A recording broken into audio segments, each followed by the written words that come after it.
Bienvenidos a Conexiones. Hoy vamos a tratar de desentrañar la relación entre Internet, las redes sociales y nuestra salud mental.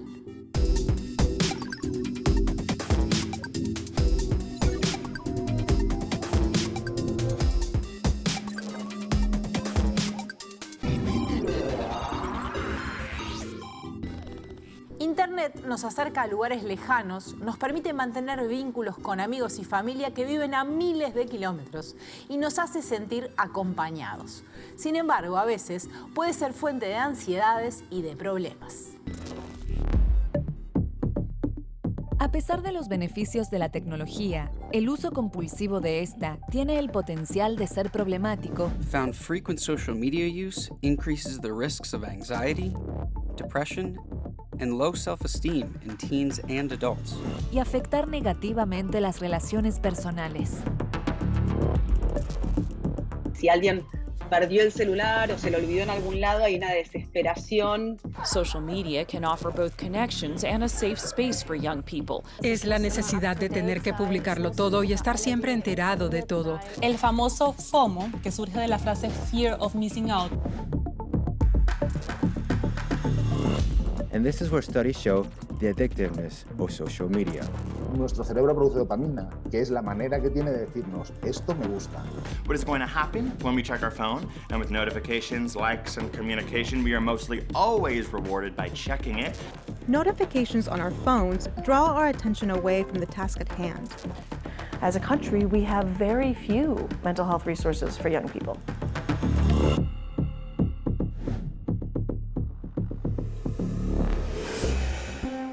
La tecnología se ha convertido en un elemento central de nuestras vidas. La usamos para cada vez más cosas y durante más tiempo.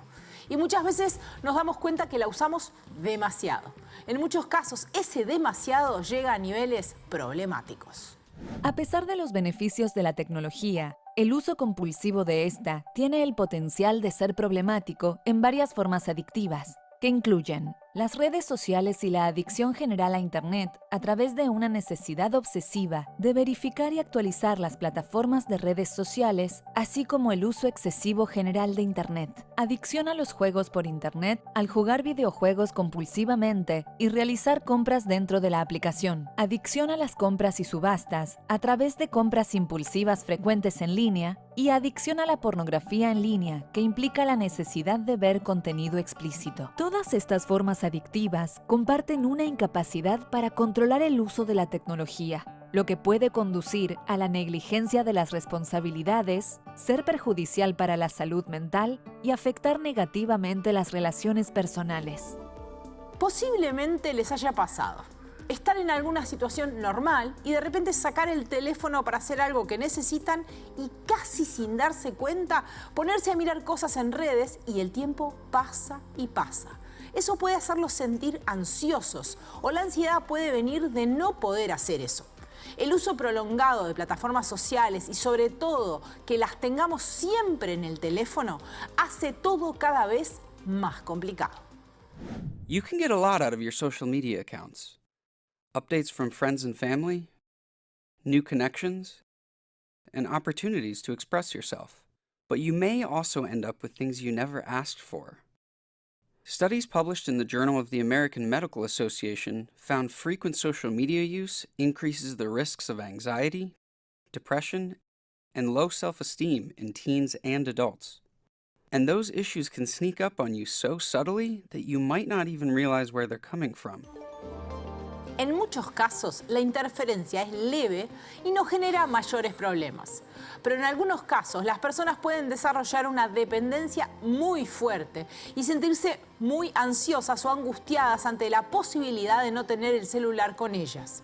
Esto se llama no mobile phobia, la fobia a no tener el teléfono o la nomofobia. El no mobile phobia, ¿no? Que es este temor o fobia exagerada a quedarse sin celular.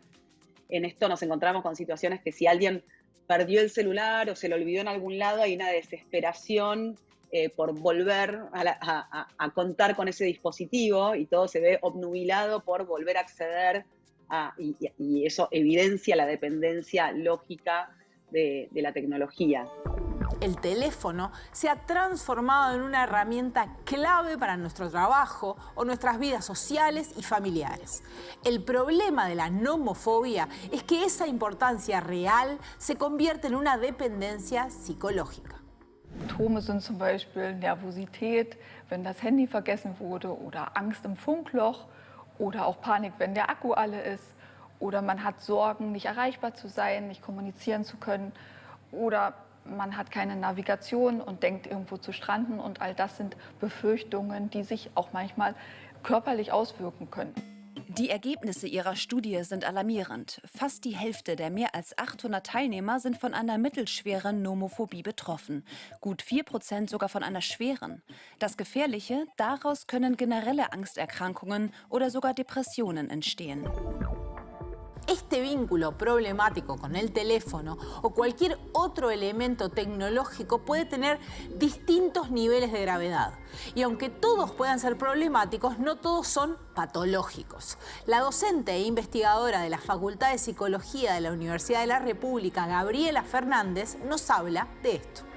Por un lado está como capaz que el uso excesivo de tecnología y redes sociales, que en sí no sería patológico en un principio, y después tenemos ya el uso problemático, donde tal vez la persona pasa como más tiempo del que debería o deja de realizar determinadas actividades para utilizar tecnología, sean las redes sociales o cualquier otro uso de tecnología.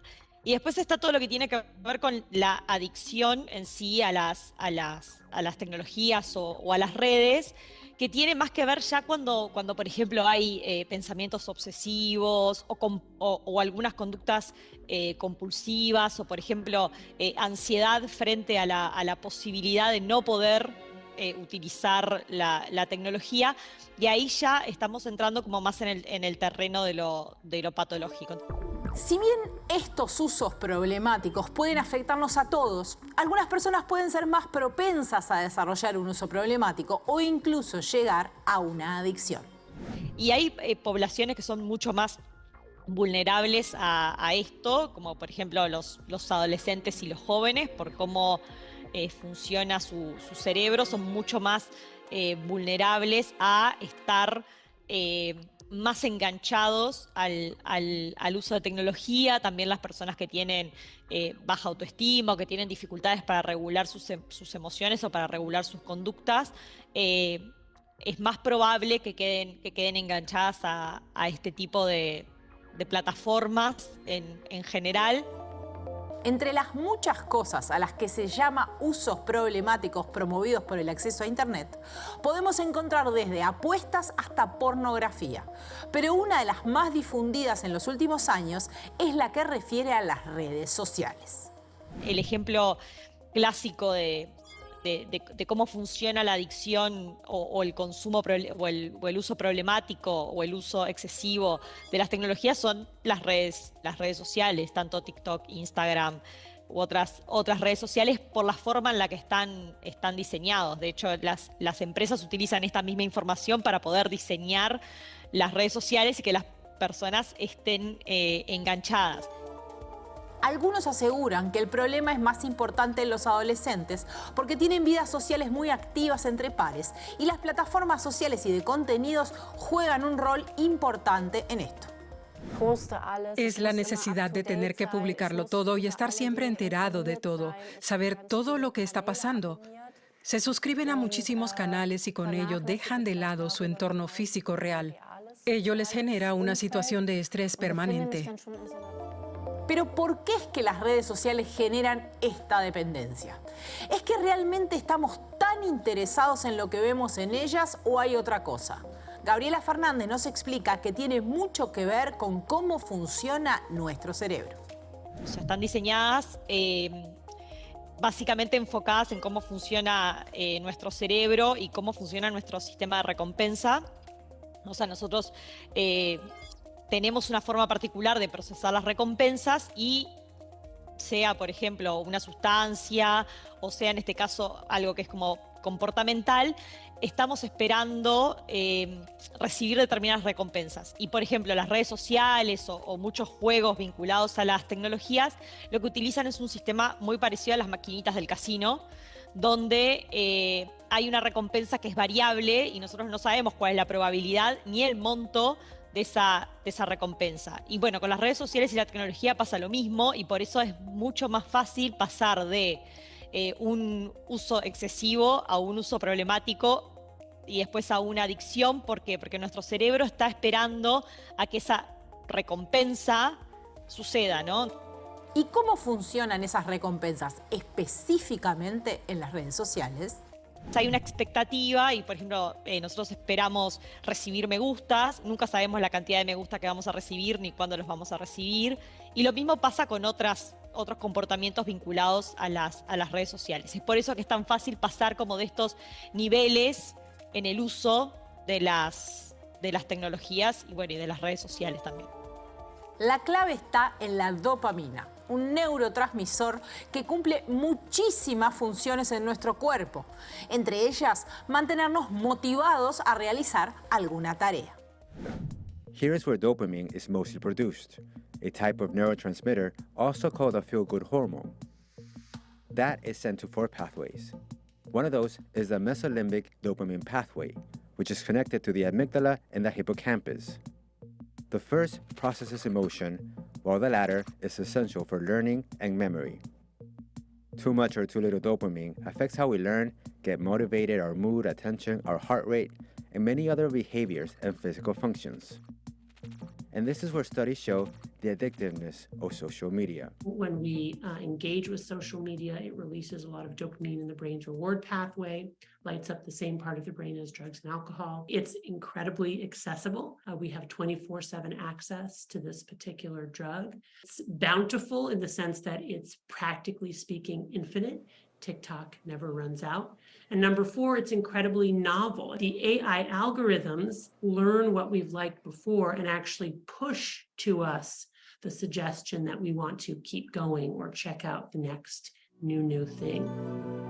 Y justamente la dopamina es uno de los aspectos clave de las adicciones. No solo la tecnología, sino en general.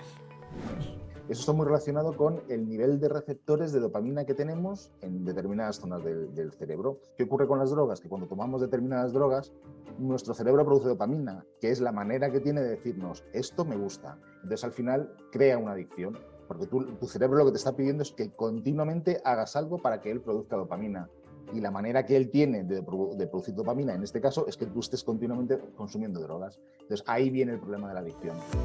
Así como a algunos les puede ocurrir con la comida o con el alcohol, quienes se relacionan de manera problemática con su celular o con las redes en él, comienzan a dejar de hacer cosas para seguir haciendo esto.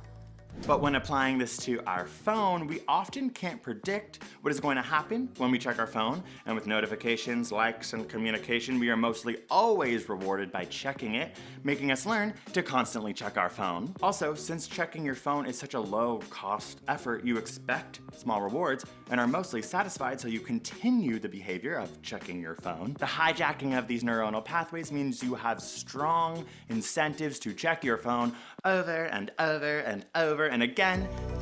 Las aplicaciones y plataformas más adictivas son aquellas que por su diseño logran más eficientemente hacernos entrar en ese círculo. Y para personas que ya tienen problemas de ansiedad o de depresión, esto puede resultar todavía más fuerte. Primero hay que pensar que para que sucedan determinados fenómenos vinculados a la salud mental, usualmente, si bien están las redes sociales y la tecnología, hay personas que son más vulnerables a desarrollar, por ejemplo, determinados síntomas de salud mental, depresión, ansiedad, trastornos de la conducta alimentaria, etc. Lo que sucede es que las tecnologías y las redes sociales a veces potencian esas vulnerabilidades que las personas tienen previamente. El teléfono, al estar siempre a nuestro alcance y asegurándonos siempre acceso, puede empeorar adicciones que ya tenemos, como por ejemplo la ludopatía. Que sea más la cantidad de gente que apuesta, porque antes uno para apostar tenía que ir a un lugar o bueno, comprar, no sé, alguna raspadita o alguna cosa en en algún comercio. Ahora eso uno lo puede hacer 24/7 sentado en el sillón de su casa. Y eso obviamente aumenta la prevalencia del fenómeno. Otro problema que se observa y que no es nuevo, pero las plataformas potencian, es el miedo a quedar afuera de algo importante. El FOMO o Fear of Missing Out. El famoso FOMO, que surge de la frase Fear of Missing Out, es básicamente el miedo a perderse algo. Miedo a no asistir a un festival al que todos van, miedo a no ser parte de una tendencia, miedo a no tener X estilo de vida. Y seamos honestos, el temor a no pertenecer no es algo nuevo. Probablemente cuando eras pequeño y un grupo de niños no te dejaba jugar con ellos, te sentías mal, rechazado. Es una característica que ha acompañado a los seres humanos a lo largo de la historia, porque el ser humano es un ser social y la pertenencia a grupos ha sido fundamental para su supervivencia y bienestar. Lo que pasa es que con la tecnología y específicamente con las redes sociales, ese miedo se ha magnificado. Pero la potencialidad de las adicciones no es el único problema que el uso constante de tecnología tiene en nuestro cerebro. Otro es el efecto que tienen en nuestra atención. Even when you're cleaning your mailbox and you're not actually doing hard cognitive work, you kind of actually are, because there's all these essentially micro decisions. Looking at this email, do I need this? And so each of those decisions requires a little bit more of cognitive effort. And so, but when you add 2,000 of those, you end up with no power to make any other important decisions. After that, you feel depleted. The higher the cognitive load, the more susceptible we are to new distractions. Notifications on our phones draw our attention away from the task at hand, so completing it may ultimately require more effort. Every time you get distracted by a notification, you have to switch your attention and switch it back. This switching in and of itself actually requires cognitive effort, and so you end up more depleted at the end of the day. Al estar recibiendo estímulos diferentes constantemente, nuestro cerebro tiene que dividir su atención a distintos asuntos y eso impacta en nuestra actividad laboral o de estudio. A study at the Carnegie Mellon University's Human-Computer Interaction Lab took 136 students and got them to sit a test. Some of them had to have their phones switched off, and the others had their phones on and received intermittent text messages. The students who received text messages performed on average 20% worse than those who had their phones off. This is because your conscious brain can only produce one or two thoughts at once. Every time you open a text message or check a notification, your brain has to switch from task to task, creating the switch cost effect, making it harder for you to concentrate. ¿Cuál de las siguientes afirmaciones sobre el término FOMO es correcta? Fue popularizado originalmente por una campaña publicitaria de una marca de tecnología en 2010. Fue acuñado en un artículo académico sobre comportamiento del consumidor en los años 90. Comenzó a circular a principios de los 2000 y fue popularizado por el emprendedor Patrick McGuinness en un artículo de 2004.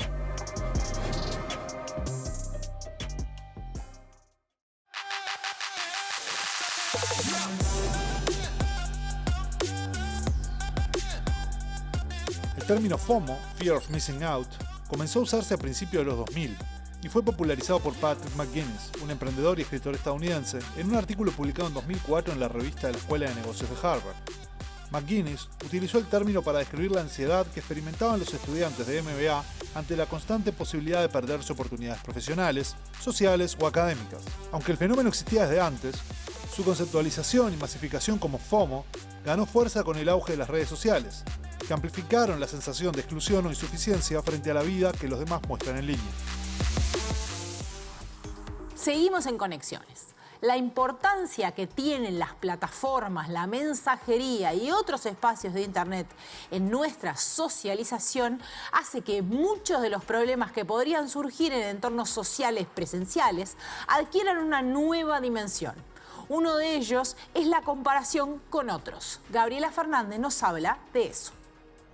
Procesos que tienen que ver con cómo funcionamos los seres humanos, como por ejemplo la comparación social, se ven afectados se ven mediados por la tecnología. O sea, la comparación social es intrínseco al ser humano. El ser humano utiliza la comparación social para desarrollarse, para crecer, para decir como, bueno, para lograr determinadas cosas tengo que hacer esto. Es un proceso que es funcional y necesario en el ser humano, pero si eso está mediado por parámetros que son irreales o son inalcanzables, termina teniendo un efecto negativo en el desarrollo tanto de niños, adolescentes y también adultos. Los problemas relacionados con la autopercepción del cuerpo o las expectativas sociales y económicas son algo que hace mucho tiempo afecta a nuestras sociedades.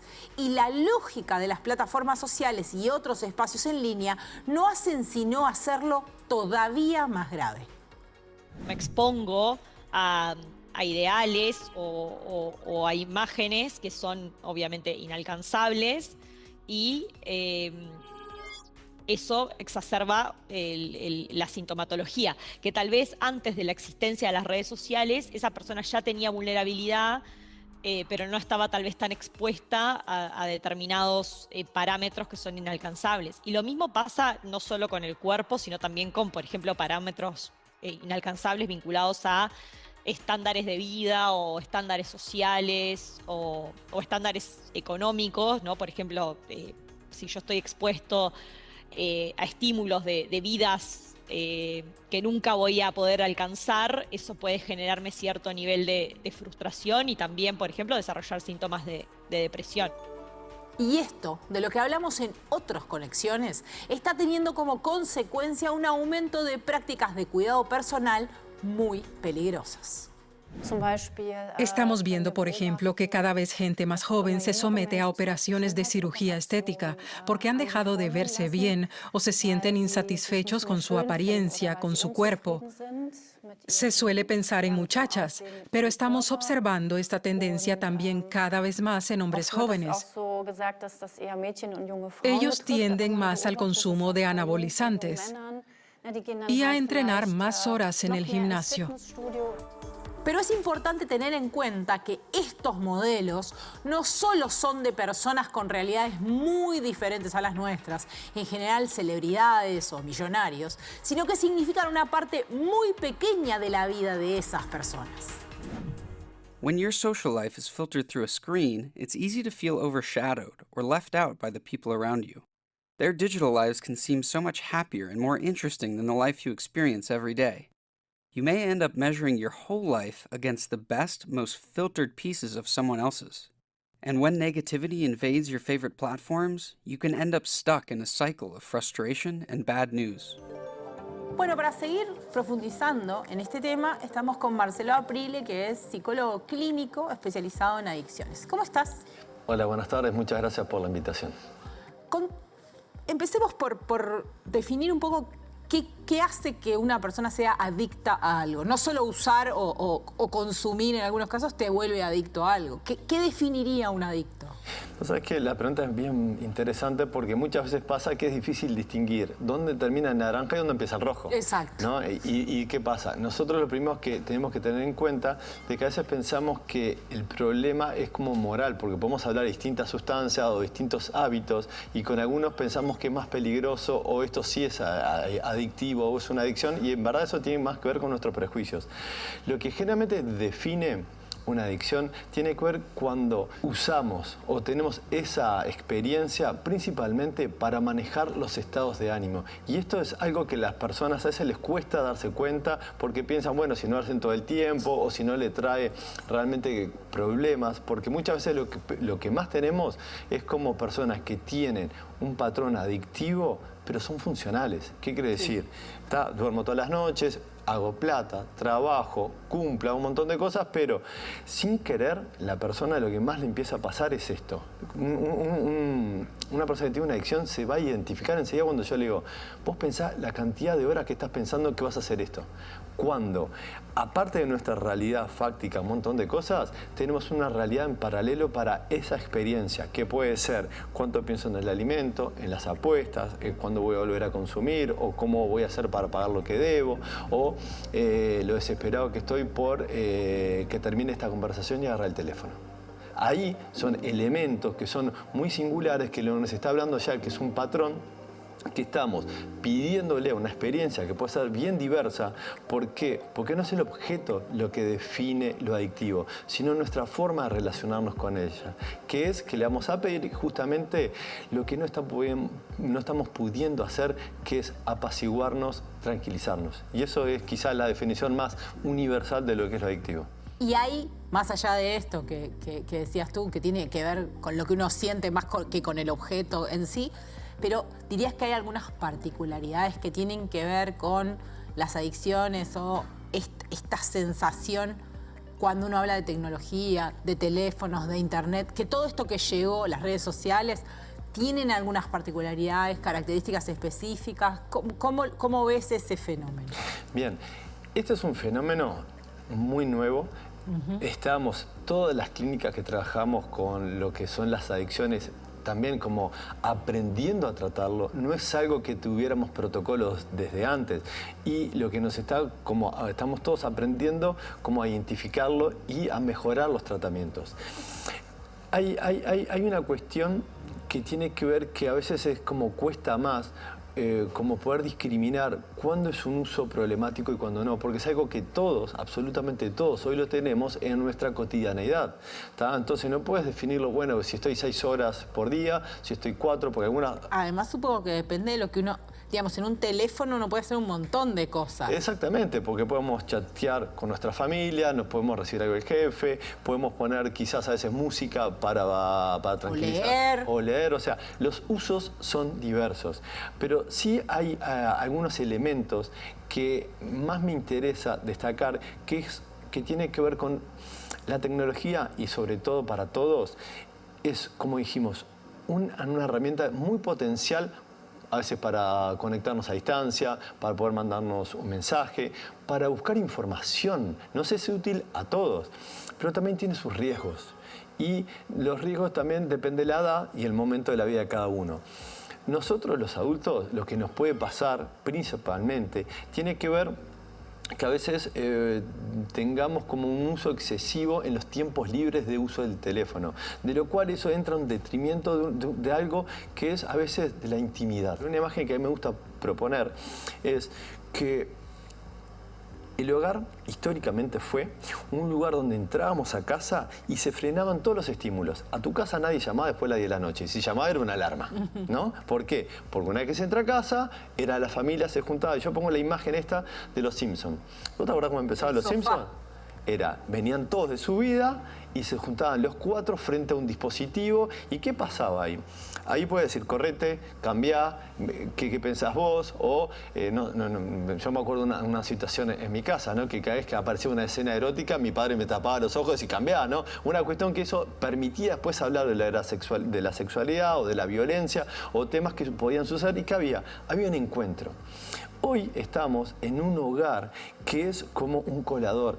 Pasan los estímulos de la afuera y lo peor no es que pasen, es que cada cual los está administrando en solitario y aisladamente. ¿Por qué? Porque llegas a casa y cada cual está con su dispositivo que le siguen llegando cosas, ¿no? Y los revisás. ¿Y qué pasa? Estás cocinando, te siguen llegando cosas, o tu pareja está también en su mundo, y en verdad nuestros hijos están recibiendo una cantidad de información. Y esto es quizás lo de riesgo, que no sabemos qué está pasando, ¿no?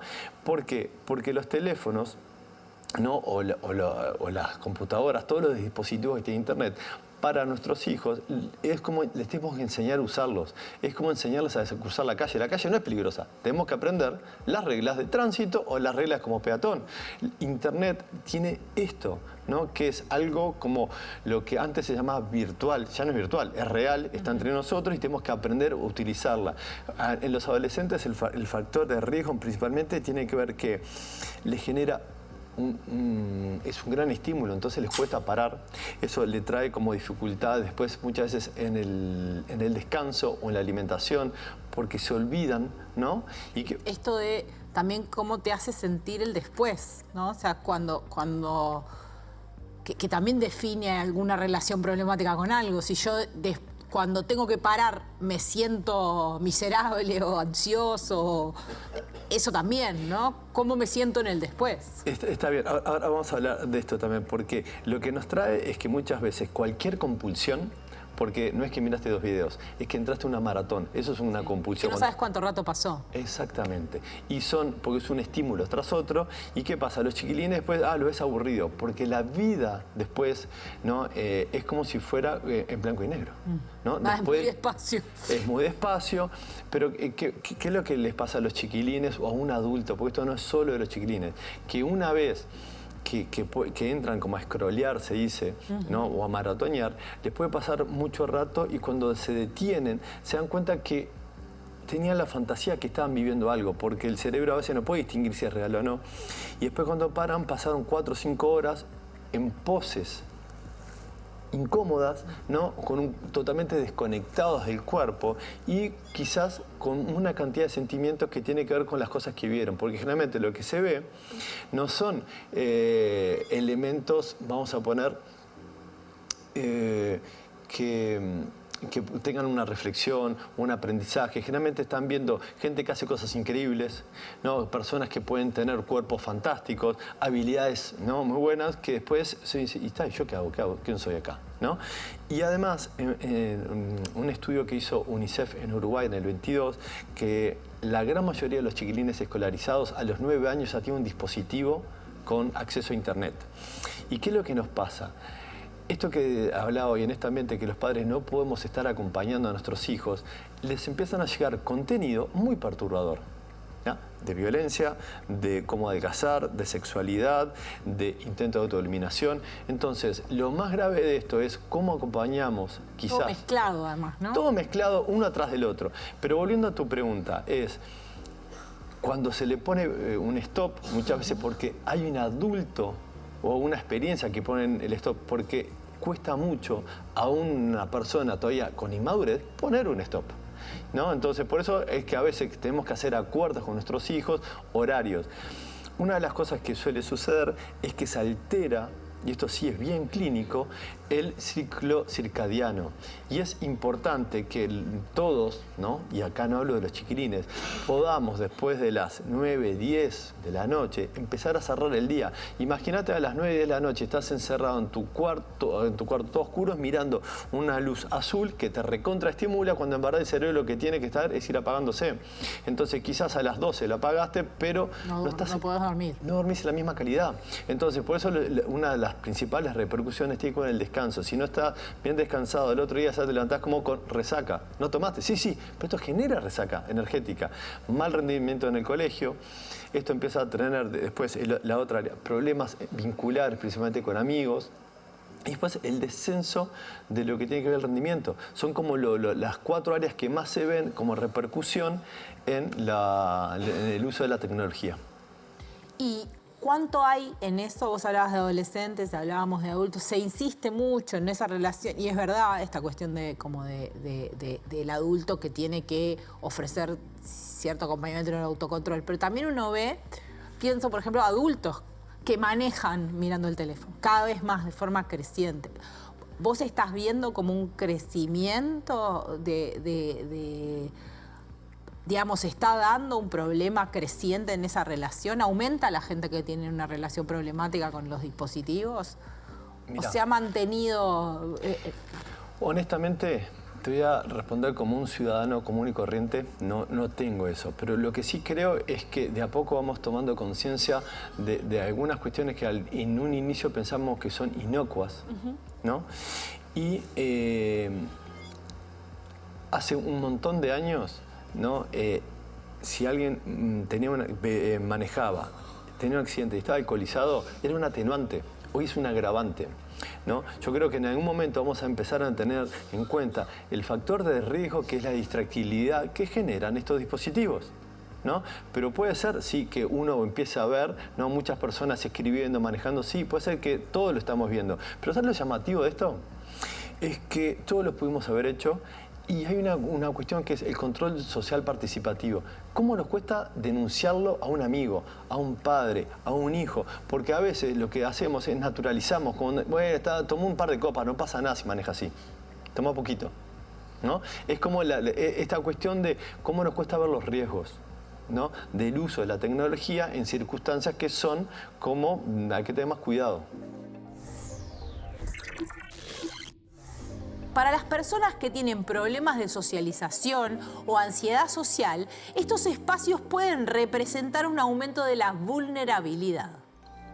Si yo ya tengo una vulnerabilidad, por ejemplo, asociada a la ansiedad social, por ejemplo, y me expongo a determinadas situaciones en las redes sociales en las que soy, por ejemplo, víctima de algún tipo de acoso o de algún tipo de violencia en las redes sociales, eso obviamente va a exacerbar o va a aumentar las probabilidades de que yo desarrolle síntomas de ansiedad social, por ejemplo, y que después esos síntomas de ansiedad social tal vez se generalicen a otras situaciones y no solamente a la situación en la que me sucedió inicialmente vinculado con las redes sociales.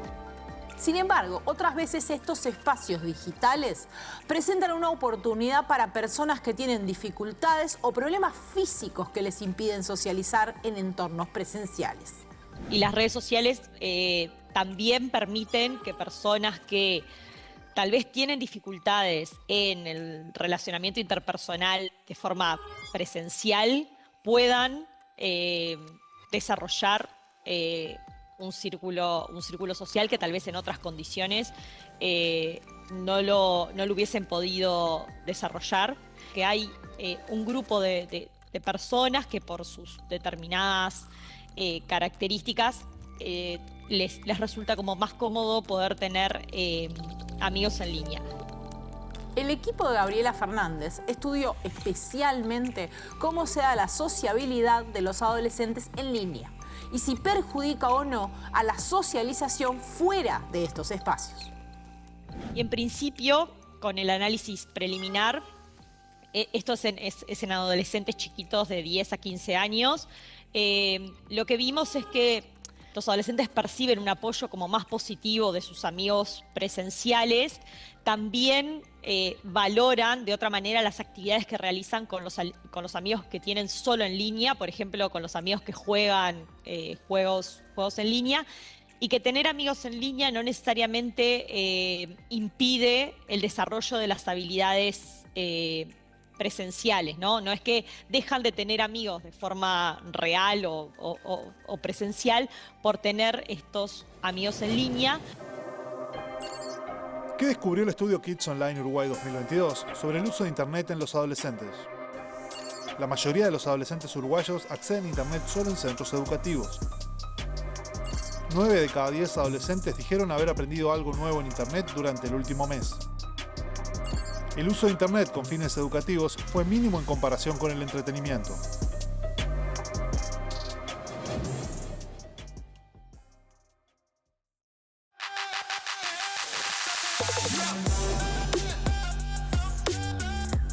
El estudio Kids Online Uruguay 2022 reveló que el 91% de los niños, niñas y adolescentes uruguayos entre 9 y 17 años declararon haber aprendido algo nuevo en Internet durante el último mes.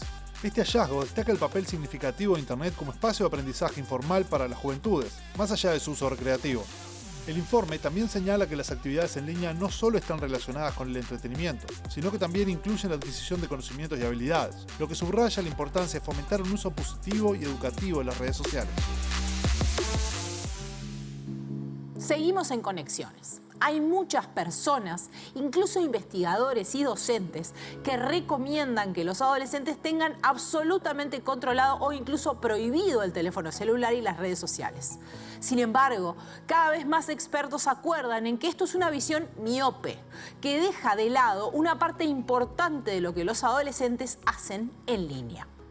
Kids have learned how to use in very positive ways to connect with others over great distances, to understand other cultures and other peoples. So beyond just not being able to get rid of them, we probably shouldn't get rid of them. What we really need to do is help our children of any age use these powerful tools in ways that are healthy, smart, and kind. La investigadora estadounidense Dana Boyd lleva más de 20 años investigando a los adolescentes en Internet y cree que un abordaje prohibicionista no resuelve nada, ya que solo sirve para aplacar un montón de padres preocupados, pero muy desinformados. I don't think that a quick fix of taking the technology away or blocking people will do a darn thing. I think that that is about assuaging the anxiety of middle upper class parents. I think that the internet mirrors and magnifies the good, bad, and ugly. I think it absolutely amplifies things. And so I think that we have to acknowledge that, yeah, young people are genuinely struggling, but trying to make the tools for which they're simultaneously exposed to the world and the tools for which they're reaching out to people unavailable isn't going to make the mental health crisis go away. Gabriela Fernández señala también que un abordaje prohibicionista no solo no resolvería el problema, sino que privaría a los adolescentes de una de sus principales herramientas de comunicación y socialización. Y en el caso de los adolescentes, si nosotros prohibimos completamente el uso sea de las redes sociales o incluso solamente WhatsApp o incluso solamente SMS o lo que sea, si lo prohibimos totalmente, estamos inhabilitando un canal de sociabilización de manera total. Y eso en la adolescencia puede ser muy dañino porque justamente una de las claves de la adolescencia es la socialización y hay muchas cosas que suceden en línea y que suceden en la comunicación con sus amigos que pasan en ese ámbito. Entonces es como que si le sacamos el teléfono 100%, estamos diciéndole, bueno, a un 50% de las cosas sociales que suceden no puedes ir. Si bien es cierto que las plataformas sociales e Internet en general pueden traer gran cantidad de problemas, también son un espacio de apoyo para muchos adolescentes que no pueden acceder a otros. Social media can offer both connections and a safe space for young people, especially for LGBTQ+ teens. As a country, we have very few mental health resources for young people, and most of them require your parents' insurance. And if your parent is a part of the problem or you're afraid of telling your parent that you're struggling, you're not going to ask them for therapy. I want to make certain that young people have the tools to be able to get help when they need it. Pero si el camino no es prohibir, entonces, ¿cuál debería ser la receta correcta? Algunas estrategias es, digamos, intentar generar un vínculo de confianza en el que como adultos podamos saber qué están haciendo en las redes. ¿Por qué? Porque en realidad en las redes o con el uso de tecnología es como que pensáramos en una dieta de comida. Nosotros podemos comer 2.000 calorías de porquerías o 2.000 calorías de buenos alimentos. Y en realidad con el uso de la tecnología pasa lo mismo. Yo puedo estar 2 horas haciendo un uso pésimo de las tecnologías o puedo estar 2 horas haciendo un uso relativamente balanceado. Entonces, parte del trabajo como adultos es generar instancias de uso balanceado. Entonces, generar digamos, como un consumo que sea balanceado y, digamos, como canales de confianza en los cuales el adolescente nos pueda decir qué es lo que está haciendo en las redes. Bueno, ahora queremos entender un poco qué cosas podemos hacer para tratar de bajar un poco la intensidad en la relación que tenemos con los dispositivos. Entonces volvimos con Marcelo a conversar esto. Como padres, por ejemplo, en relación con nuestros hijos, ¿qué cosas podemos hacer? Además de dar el ejemplo, supongo que debería ser como el uno, ¿no? Vos sabés que estás dando como en el clavo de la circunstancia esta, porque no existe en salud mental, prácticamente por decirlo, una prevención que sea universal, ni en lo que tiene que ver el abordaje de lo que es el uso problemático de drogas, ni con la tecnología, ni con la alimentación. Nosotros tenemos que tener en cuenta que nuestros hijos nos miran mucho más de lo que nosotros nos damos cuenta. Es más, hay un viejo chiste que es así que el papá mira al hijo y dice, ten cuidado por dónde caminás. ¿Qué le responde el hijo? Ten cuidado vos, cuidado de tus pasos, ¿no? Entonces, esto tiene que ver que ¿Cómo es la prevención en salud? Quizás es cómo en casa, muchas veces, cómo llegamos los padres y manejamos nuestro tiempo libre. Llegamos del trabajo, llegamos de alguna actividad y ¿qué hacemos? ¿Nos sentamos con el teléfono en la mano o le damos a todos un beso? ¿Cómo estás? ¿Cómo pasaste? Mientras estamos cocinando o estamos prendiendo un fuego a la estufa o estamos armando algo, estamos como en dos mundos al mismo tiempo, hablando y haciendo, o estamos en el aquí y ahora de cada actividad. Porque una de las cosas que estamos hablando tiene que ver con esto, cómo los chiquilines pueden estar en 5 dispositivos. La gente que trabaja en cines, ¿no? El otro día tuvimos una reunión y me contaban que es increíble que los chiquilines cada vez les cuesta más ir al cine a ver una película. Y si van, están en la mitad de la película mirando el teléfono. Algo como que les cuesta mucho prestar atención durante un buen rato en algo. Entonces ¿cómo nos ven manejando nuestro tiempo libre? ¿Cómo nos ven manejando un auto, como decíamos hoy, ¿no? Nos van a ver que somos temperamentales, aceptamos los límites, aceptamos las normas, o para mí, como soy papá, soy yo, puedo hacer lo que quiera. Me ven a mí también transgredir. Y en casa, ¿cómo manejamos la comunicación? ¿No? Quizás son formas de que tienen mucho más que ver con la prevención en salud mental, que tiene que ver con cómo manejo los conflictos. ¿no? ¿Cómo me manejo cuando me está pasando algo? Soy capaz de comentar en la mesa, chas, mirá, hoy, no sé, tuve un lío, lo resolví así. Y creo que con lo que tiene que ver con esto que hablábamos hoy, de poder ser más autocríticos y no señalizar a los demás como, estás haciendo malas cosas, pero sino empezar a mirar de que tenemos que tener una relación sana con lo que es el mundo de la tecnología. Hay una cosa que hemos hablado poco, y esto tiene que ver quizás con un elemento que sí se está disparando en los últimos 2 años, que son las apuestas adolescentes. Sí. Esto es un elemento que está pasando en los colegios, y acá es un tema que quizás es poder abordarlo. ¿Qué quiere decir? Papá, mamá, tío, tía, abuela. Quizás es importante preguntarle a nuestros hijos si saben del tema, si saben que alguien ha apostado, si saben pedir ayuda. Ayer yo estaba en un grupo y estaba en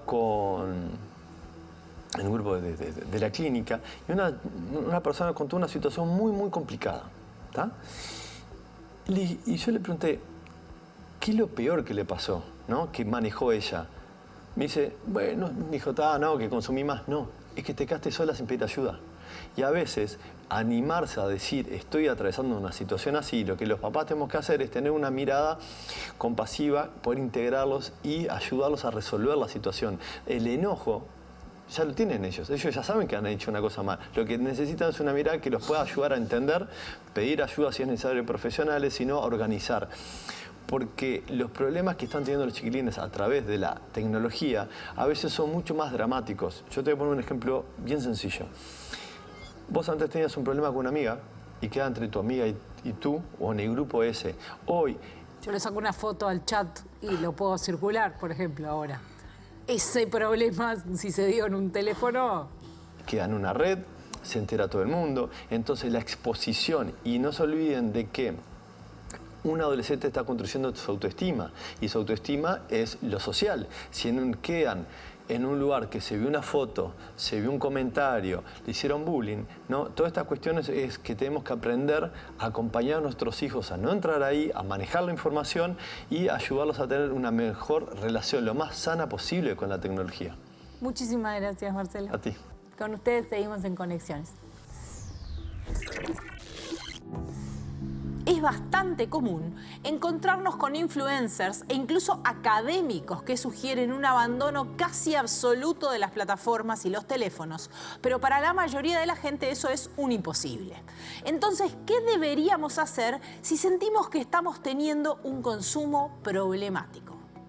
Ahí va a depender un poco también de las capacidades de regulación que tenga cada adulto y ahí en función, por ejemplo, en la clínica particular, lo que se puede hacer es, como en función de las capacidades que tiene cada adulto para regularse, pensar estrategias en las que el propio adulto pueda, digamos, limitarse algunas cosas, por ejemplo, determinados horarios en los que no use la tecnología para cosas que no sean, por ejemplo, trabajar, y también cosas sencillas como que no sea lo primero que hago al levantarme y lo último que hago antes de acostarme usar el teléfono. Ni miedo o prohibiciones, ni uso sin límites. Lo que parece surgir de las voces de los expertos es que lo importante en el camino es decidir cómo y para qué.